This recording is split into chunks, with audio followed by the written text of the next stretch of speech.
Hey Bowtie Nation, Joseph Hogue here with your weekly stock market update, 9 a.m. Eastern every Monday morning with the stocks to watch and the stock market news you need to see. And speaking of news, one of our favorite dividend ETFs, the Schwab Dividend Equity Fund, the SCHD, caught the market off guard last week with a big stock split announcement, even if it really won't affect the shares too much. In fact, looking into the split, I'm not buying more, but I have found 3 stock splits I like even better that could actually move those stock prices. I'll show you the details of that SCHD split and reveal the 3 stocks I'm buying. Stick around after that also for some very important news on Nvidia that could mean production grinds to a halt or even gets a lot more expensive. But first, investors are loving options investing, using nearly 40 million contracts every single day to boost their returns. But most investors are doing it wrong, losing over $5 billion a year. That's why I'm relaunching my Ultimate Options course. Over 3 hours of video, I start with the basics, then walk you through 29 option strategies, when to use them, and how to set it up, including real-world examples with shares of Tesla. The course also comes with a one-of-a-kind strategy finder to help you find the right option strategy, and an options calculator to show you exactly what to expect. And right now, I'm relaunching the course at a 38% discount. Save $150 off, but only for the next 3 days. You'll get all the basics to get you started, the strategy finder to make sure you're using the best strategy, the options calculator to show you exactly how much you can make, walkthroughs on all 29 strategies, and a 14-day money-back guarantee. That $150 launch discount is only available with the coupon code in the link description below, so look for that link or scan the QR code here. Back to our main topic though, and Schwab Asset Management shook the market recently, announcing a share split for 20 of its ETFs, including the popular Dividend Equity Fund, that ticker SCHD.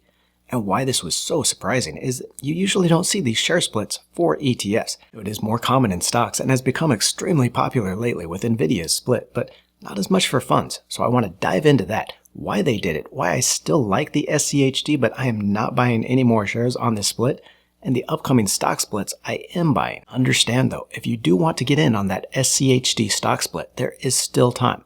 The record date for all 20 of those Schwab ETF splits is October 9th, which means if you own the shares on that day, Wednesday, then you're going to get those stocks split. You'll get those additional shares when that happens. But then again, for all the hype, a stock split doesn't mean quite as much as investors think.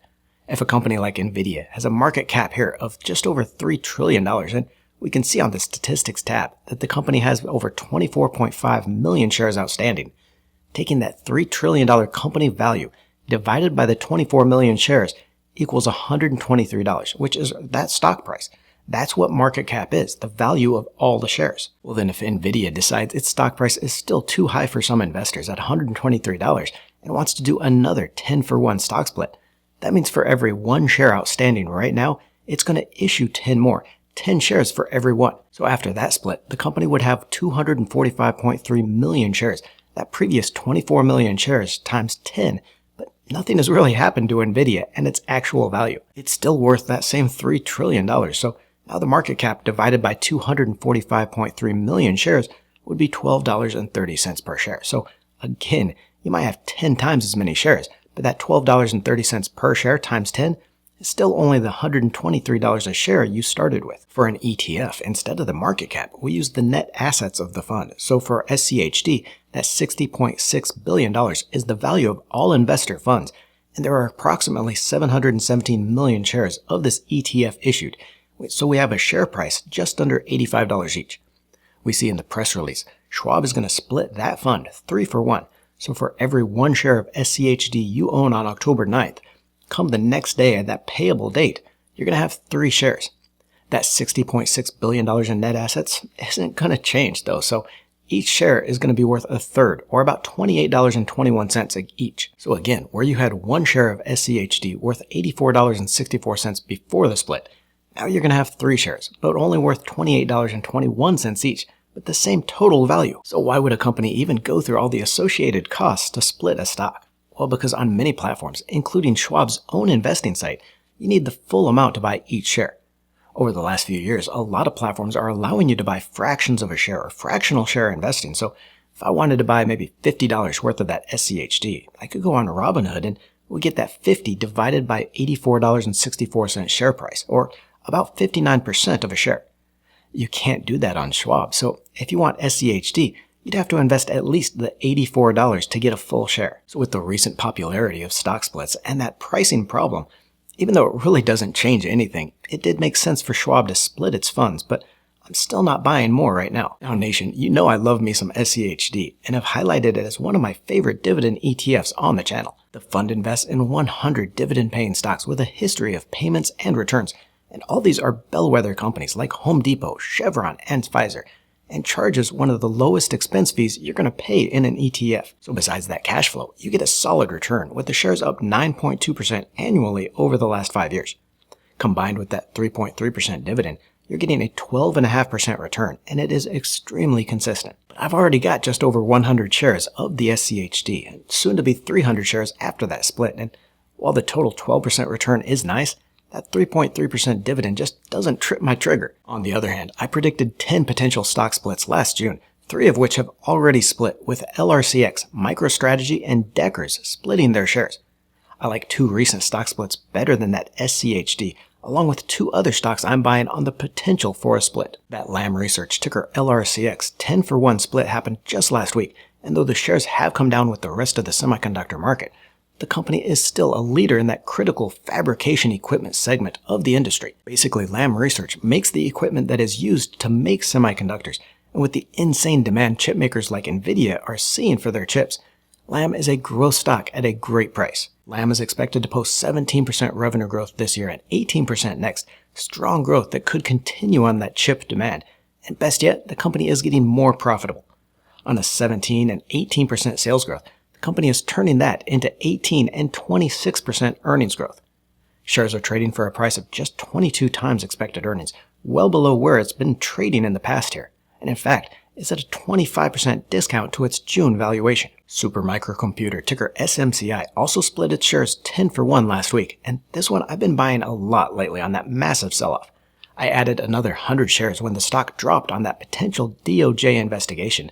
Now have just over 3,000 shares at an average cost of $43 each, one of the largest positions in my main brokerage account. Now I've covered SMCI quite a bit lately, so I'm not going to rehash everything. The sell-off from March is largely on that Hindenburg short seller report, and now the Department of Justice is investigating some of those claims. Now it is likely that some of those allegations are going to be true. The company has been known to use aggressive accounting practices in the past, moving forward revenue, but here's the thing, folks. When they went back and restated their financials, it didn't amount to lower revenue, just a change from one quarter to another. Basically, SMCI uses some quarters to accelerate its revenue and make growth look higher, while it ends up being lower in others. When they do issue their 10K annual report, the overall multi-year period is likely to be the same, even if revenue is each year might be a little different. But again, as I've been saying, none of this changes the fact that the company is the leader in the strongest growth theme right now, that build-out of data centers for AI. Supermicro's servers are the big cabinet racks you see in those data centers, and their servers have a flexibility that is unmatched by peers. So as that data center boom continues, revenue is expected as high as $33 billion next year, 120% higher than last year, and earnings will jump.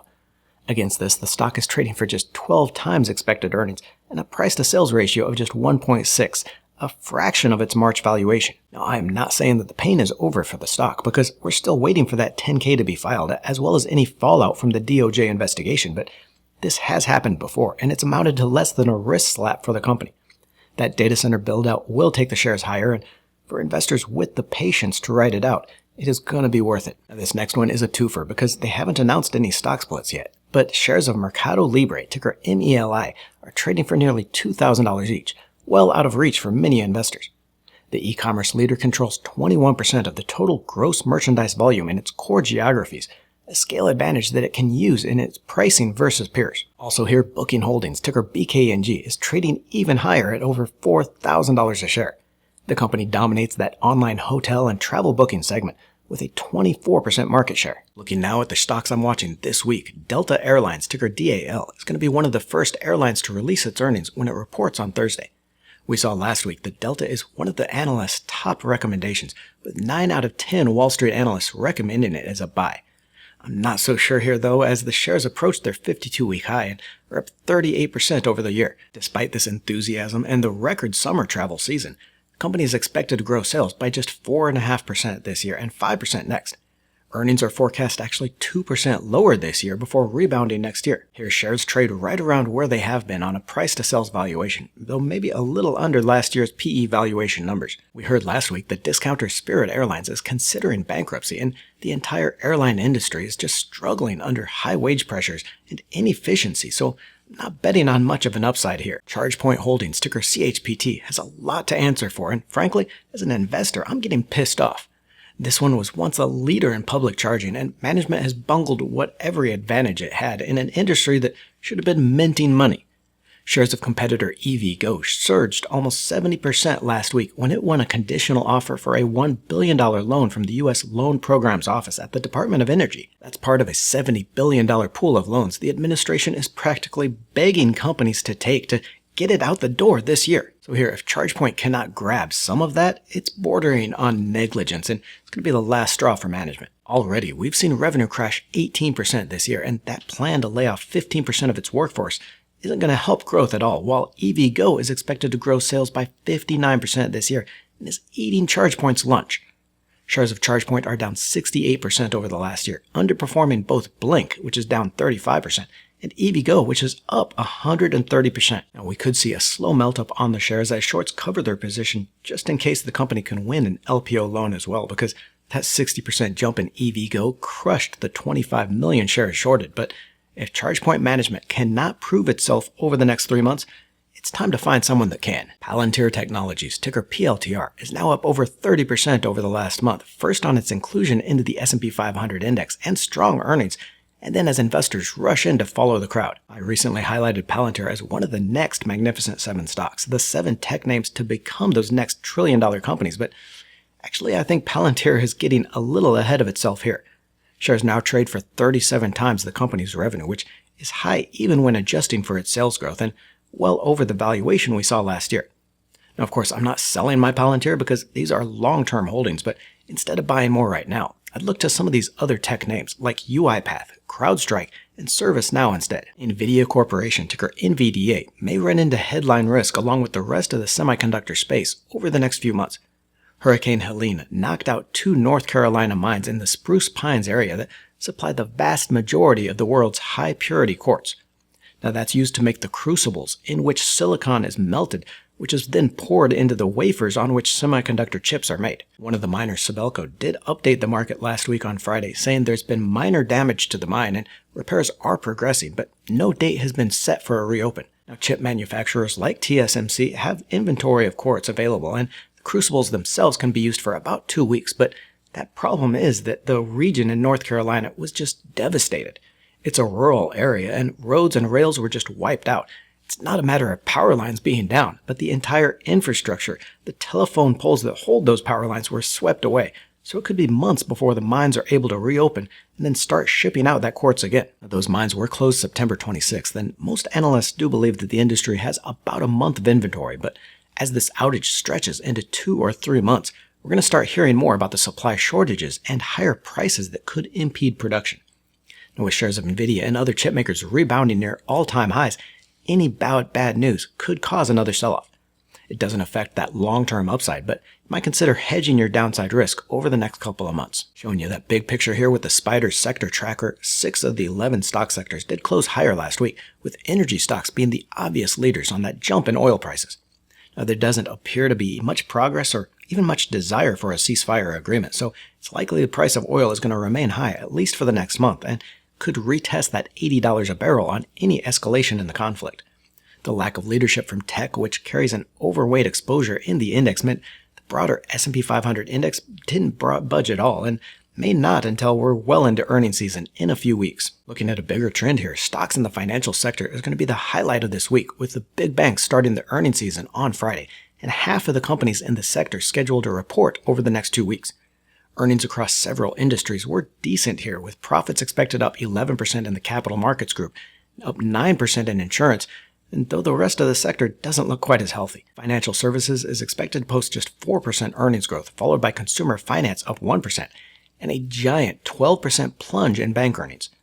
To see which stocks make up the sector and some of those we might want to target here, we can always click through into the sector tracker to see all the financial stocks in the S&P 500 index. Capital market stocks like CBOE Global Markets, CME Group, and ICE and NASDAQ could hold up along with the insurers, but those banks are going to be reporting first and likely to set a negative tone and could drag the overall sector and market down for a sell-off. We do see a lot of market-moving data out this week. We're going to see the minutes from the Fed's previous meeting on Wednesday.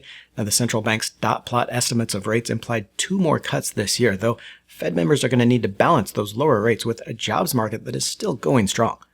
And that might not be much of a problem, though, if the Consumer Price Index, that CPI measure of inflation, comes out as expected on Thursday.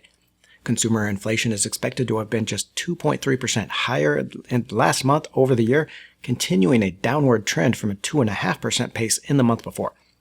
Anything around those expectations or even lower would make it really easy for the Fed members to talk up more rate cuts this year. The bigger news, though, is likely to be the start of the third quarter reporting season with the big banks. That's BlackRock, BNY Mellon, JP Morgan, and Wells Fargo getting us started on Friday.